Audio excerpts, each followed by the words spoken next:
Welcome to Bioexplaining. This is the second part of a revision series for CBSE or ISC Class 12 Biology syllabus, where we are revising 2 chapters at a time in the form of MCQs. Let's get started. The first set of questions are as follows.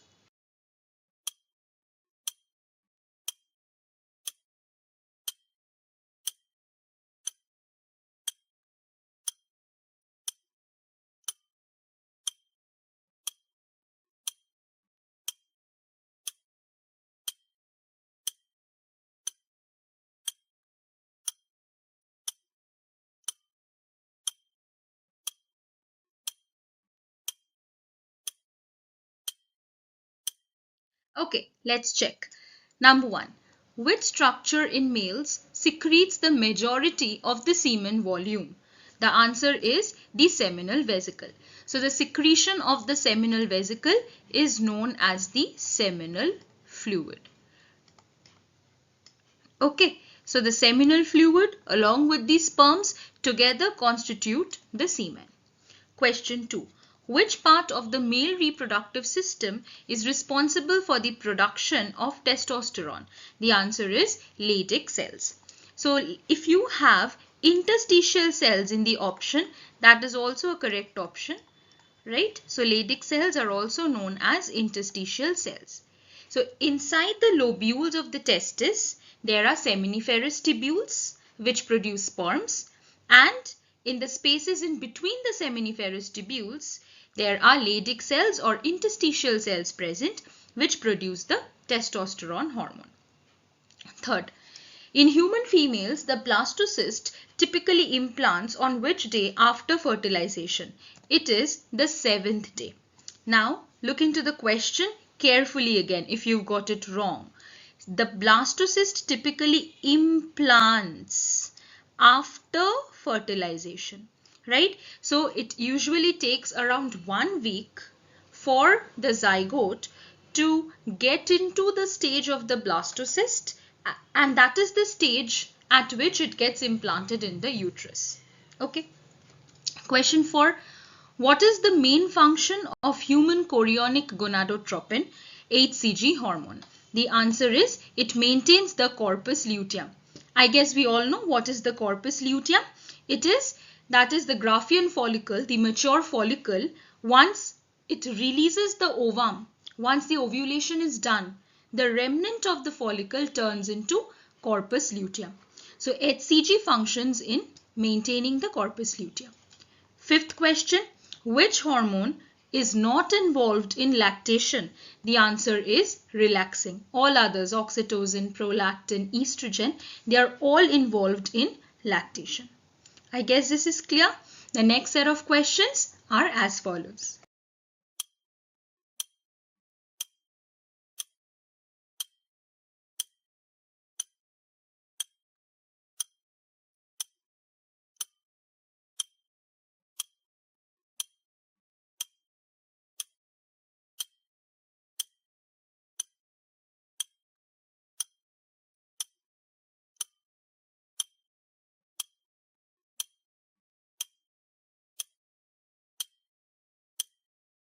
Okay, let's check the answers. Number 6. Artificial insemination is useful in cases of low sperm count in males. Look into all the other 3 options. Ovarian failure, blocked fallopian tubes, hormonal imbalances. These are problems with the female body, right? Artificial insemination is a method wherein what is done, that is the sperm is collected and then the sperm is manually placed into the female reproductive tract. Is manually placed into, I'll just write female, okay, into the female reproductive tract. Okay, so where like from the male body the sperms are taken and then it is given to the female body. So the female's reproductive tract is fine. There's no problem with that. The problem lies in the male body. There is low sperm count. Okay, one of the reasons is low sperm count. Question 7. Primary function of these Sertoli cells is to nourish the developing sperm. Then 8. Which contraceptive device is inserted into the uterus? It is IUCD. The full form only gives you the answer. So these are intrauterine contraceptive devices, also simply known as IUDs. Intrauterine contraceptive devices. Fine. Question 9. Which of the following is a side effect of hormonal contraceptives? All of the above.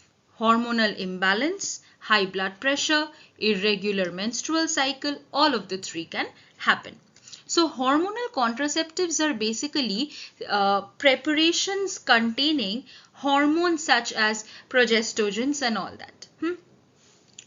Colostrum, the first milk produced after childbirth, is rich in antibodies. It gives the child certain amount of immunity because right after birth, just till a certain age, the child's immune system is very weak, right? So to protect the child from different diseases and infections, the colostrum itself contains antibodies which provide the child with immunity. Please continue with the next set.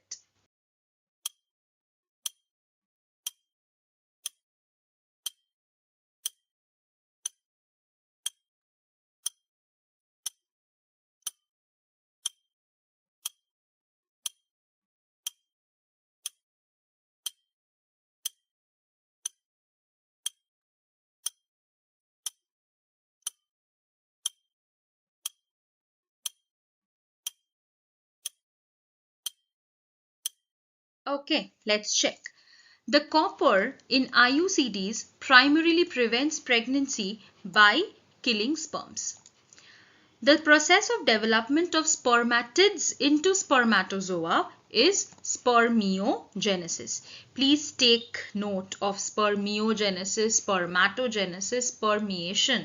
These are very confusing. So the development of the spermatids into spermatozoa. Spermatozoa are the fully mature forms, the fully motile forms. So that is spermiogenesis. Then which of the following is a natural method of contraception? Yes, coitus interruptus. Then ZIFT, zygote intrafallopian transfer, involves fertilization in the lab followed by zygote transfer. The name itself gives you the meaning, right? That is zygote intrafallopian. It's directly transferred to the fallopian tubes of the mother. Then infertility in males is often due to all of the above are possible. Low sperm count, yes. Obstructed vas deferens, right. Hormonal imbalances in the body. So all are possible causes. I hope it is clear. The next set of questions are as follows.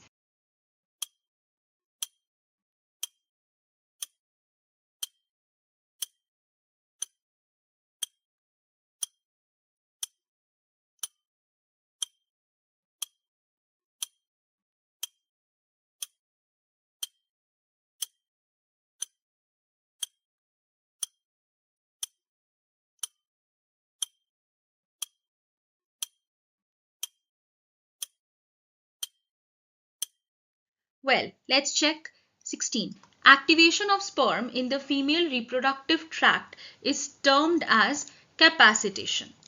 Then, the hormone responsible for milk ejection during breastfeeding is oxytocin. So this oxytocin hormone, where is it released from?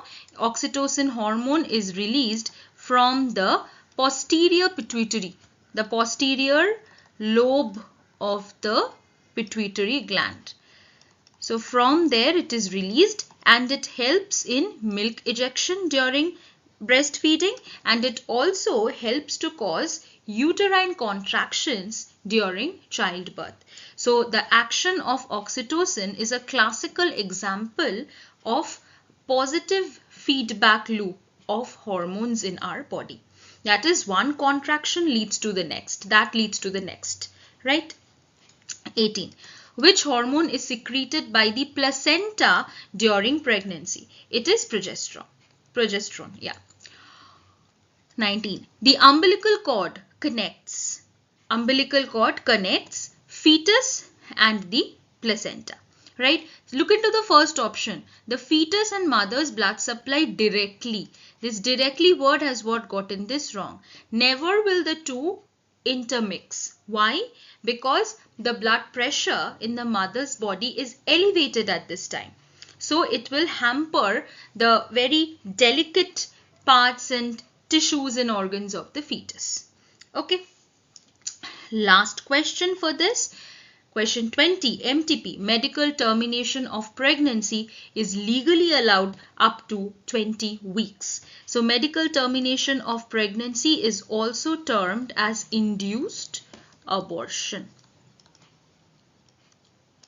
Okay, so I guess this is clear, and with this we come to the end of the 20 questions in this part. In our previous video we've done another 20 questions, so a total of 40 questions from human reproduction and reproductive health.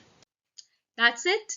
If you like the video, then kindly like, comment, share, and yes, if you still haven't subscribed to our channel by explaining, please do so. Stay tuned for more of such revision series on various topics in biology. Thank you.